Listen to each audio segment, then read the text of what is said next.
السلام علیکم شیخ، وعلیکم السلام شیخ. فضائل اعمال میں بتائیں. شرک، بدعت اور من گھڑت واقعات بھرے پڑے ہیں، بے شک. تو یہ اس سے پہلے اہل حدیث کے عالم ان واقعات کو نقل کر گئے ہیں، تو اب آپ اس بنا پر حنفی مسلک چھوڑ کر اہل حدیث بنے ہیں.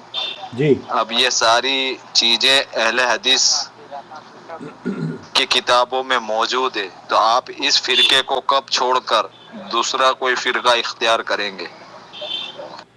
نحمدہ ونصلی علی رسولہ الکریم.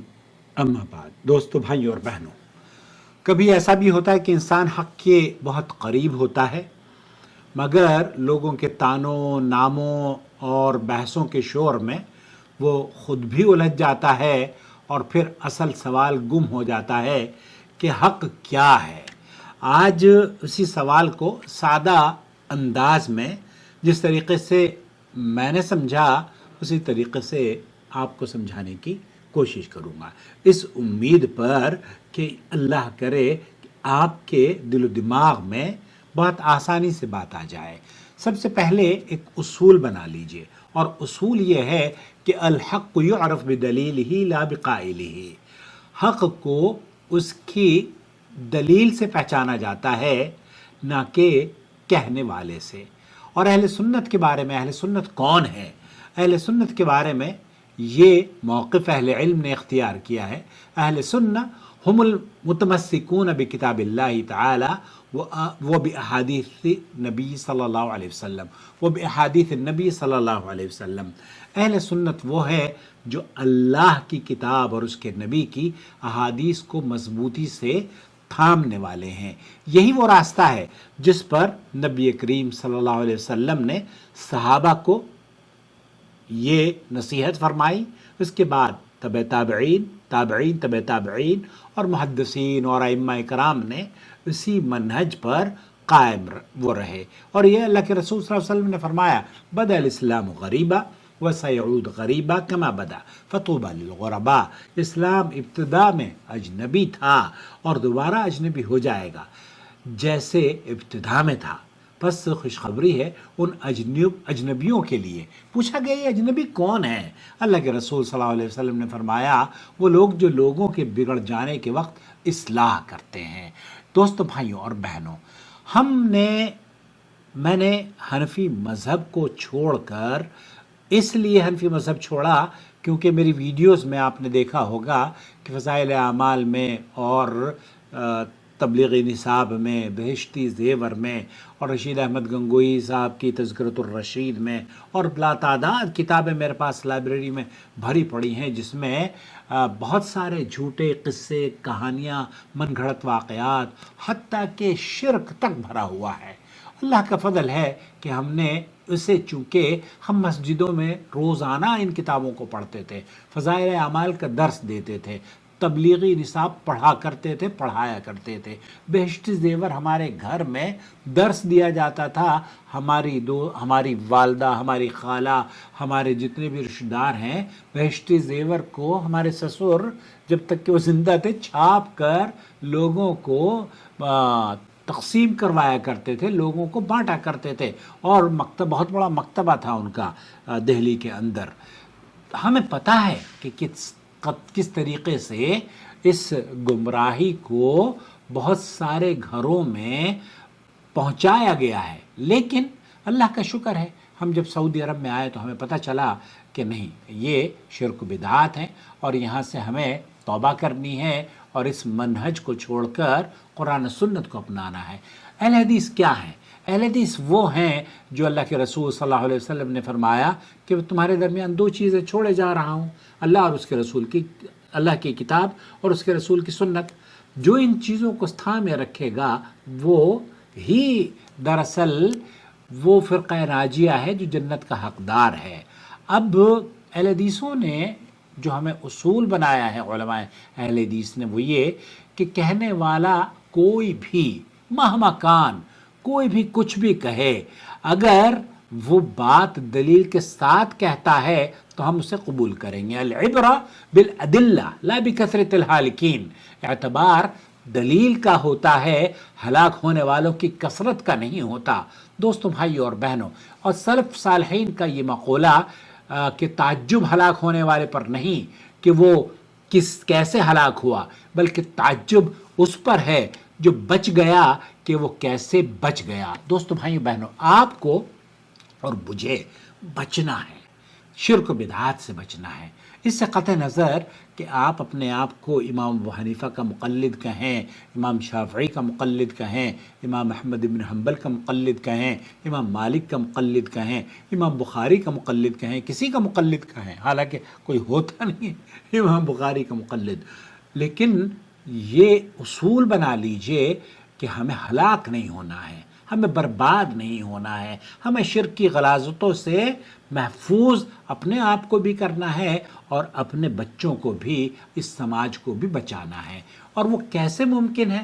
وہ ایسے ہی ممکن ہوگا کہ جب ہم ہماری مسجدوں میں، ہمارے مدرسوں میں وہ کتابیں پڑھائی جائیں گی جس میں شرک و بدعات بھرا پڑا ہے، چاہے وہ فضائل اعمال ہو یا تبلیغی نصاب ہو یا بیشت زیور ہو۔ ایسی کتابوں میں جب آپ کو پتہ چل گیا کہ یہ شرک و بدعات ہیں، آپ یہ کہہ رہے ہیں کہ آپ کو اس بات کا علم ہو گیا ہے، تو مجھ سے آپ یہ طنز ہے میرے اوپر کہ جناب یہ تو مجھے یہ بتا دیجئے کہ اہل حدیث کی کس مسجد میں اس طرح کے واقعات آپ نے اپنی کانوں سے سنے ہیں؟ کوئی بھی مسجد، کوئی بھی مدرسہ، کوئی بھی مکتبہ ایسا نہیں ہے جہاں پر آپ کو اس طرح کی کتابیں مل جائیں جس میں یہ خرافات بھری ہوں، لکھی ہوئی ہوں، اور وہ نشر کر رہے ہوں اور مسجد میں بیٹھ کر اس کا درس بھی دے رہے ہوں۔ پوری دنیا میں ایک بھی مسجد آپ نہیں دکھا سکتے، آپ یقین کیجئے۔ دوسری بات یہ کہ تلک امۃ قد خلت، وہ امت تھی، وہ لوگ تھے، اور جنہوں نے وہ کتابیں لکھیں اللہ تعالیٰ کے ہاں وہ جواب دے رہے ہوں گے، چاہے اس میں مولانا اشرف علی صاحب تھانوی ہوں، رشید احمد گنگوہی ہوں یا مولانا زکریہ ہوں۔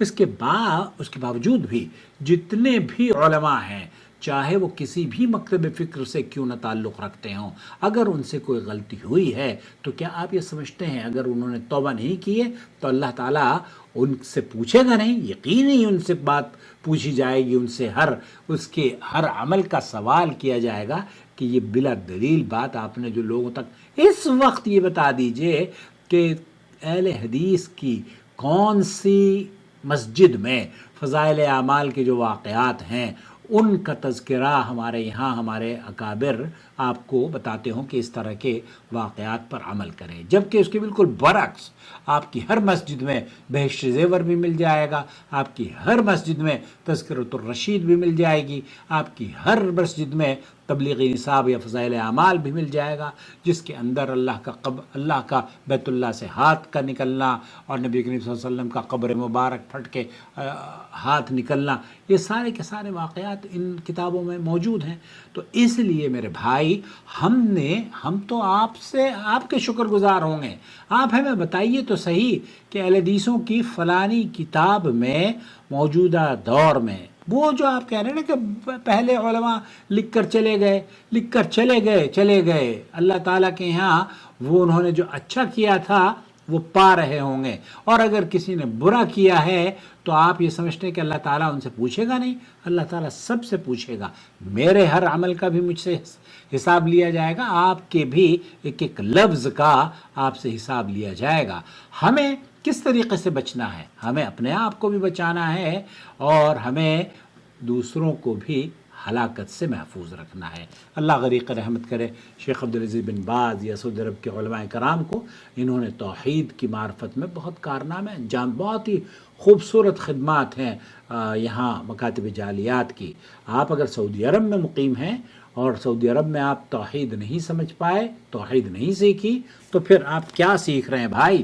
ریال تو کمانے بہت آسان ہیں، اس لیے یہاں توحید، یہاں ریال بھی کمائیں اور توحید بھی کمائیں۔ تو میں تو آپ کو یہ بتا دیجئے مجھے کہ اہل حدیث کی فلانی مسجد میں، میرا تعلق دلی سے ہے یا دیوبند ہمارے ہاں تو الحمدللہ ابھی تک دیوبند میں تو خیر مسجد ابھی تعمیر نہیں ہوئی ہے، سہارنپور میں تو تعمیر ہو چکی ہے، ہمارے یہاں تو سہارنپور میں بھی نہیں پڑھائی جاتی ہے اس طرح کے جھوٹے قصے اور واقعات۔ ہماری کسی مسجد میں کسی بھی عالم نے، کسی بھی تبلیغی جماعت میں، اہل حدیث تبلیغی جماعت اگر کوئی ہے تو قرآن و سنت کی دعوت دیتی ہے۔ آپ کی تبلیغی جماعت یہ شرک و بدعات اور خرافات کی دعوت دیتی ہے، تو اس لیے ان چیزوں سے بچنا اور بچانا ضروری ہے جس میں شرک و بدعات ہے۔ میں گزارش کروں گا آپ سے کہ تعصب نہ کریں، تعصب نہ کریں، قرآن و سنت کو اپنا لیں۔ یہی وہ منہج ہے جس کو اللہ کے رسول صلی اللہ علیہ وسلم نے اپنے بعد صحابہ کے لیے چھوڑا، تابعین، تبع تابعین کے لیے چھوڑا۔ اللہ تعالیٰ نے اسی کے لیے فرمایا ہے اتبعوا ما انزل الیکم من ربکم ولا تتبعوا من دونہ اولیاء، اس چیز کی پیروی کرو جو تمہارے رب نے تمہاری طرف بھیجی ہے۔ تبلیغ انصاف رب نے نہیں بھیجی، اب آپ لے کر گھومتے پھرتے ہو اس کو۔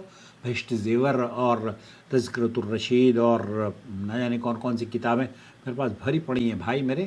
بس اللہ سے دعا ہے کہ اللہ تعالیٰ ہمارے اس انداز کو شرف قبولیت بخش دے، اور جو گمراہ ہیں، ہر آدمی گمراہ نہیں ہے لیکن تعداد اکثریت ہندوستان پاکستان میں گمراہوں کی ہے، اس لیے آپ کو برا لگتا ہے، کوئی بات نہیں، یہ کڑوا گھونٹ پی لیا کریں، ہلاکت ہونے سے اپنے آپ کو بھی بچا لیں۔ قوا انفسکم واہلیکم نارا، اپنے آپ کو اور اپنے اہل و عیال کو جہنم کی آگ سے بچا لیں۔ وآخر دعوانا الحمدللہ رب العالمین۔ میں اللہ کا شکر و اہل حدیث ہوں، اور میری یہ دعا ہے کہ اللہ رب العالمین مرتے دم تک مجھے اس منہج پر قائم رکھے، اور میرے بعد میری ذریت کو، میری اولاد کو، آنے والی نسلوں کو وحدانیت پر قائم رکھے، توحید پر قائم رکھے، شرک و بدعات سے محفوظ رکھے۔ شرک و بدعات وہ کسی بھی قسم کی ہو، اللہ تعالیٰ ان کی حفاظت فرماؤ۔ السلام علیکم ورحمۃ اللہ وبرکاتہ۔